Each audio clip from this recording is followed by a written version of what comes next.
घरच्या घरी आपल्याला मोगऱ्याचा गजरा अगदी सहज बनवता येईल, सफाईदार. तर काय करायचं आहे, जाड असं 4 पदरी आधी धागा घेतलेला आहे, त्याला अगदी सिंगल धागा घ्यायचा आहे. दोघांनाही एकमेकांना गाठ मारून अडकवून घ्यायचं आहे. अशा 2 वेळा मी गाठी मारलेल्या आहेत धाग्यांना.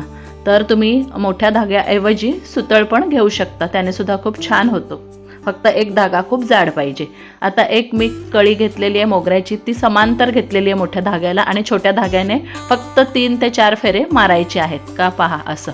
आणि एक कळीला फेरे मारले का लगेच दुसरी घ्यायची, पहिली सोडून द्यायची. असं करत करत पुढे जायचं आहे. छान असं आपण लांबलचक असा गजरा 2 मिनिटात बनवू शकतो. बघा, परत परत मी तीच कृती करते. समांतर घ्यायची आहे कळीचा देठ मोठ्या धाग्याला आणि छोट्या धाग्याने 3-4 फेऱ्या मारायच्या आहेत.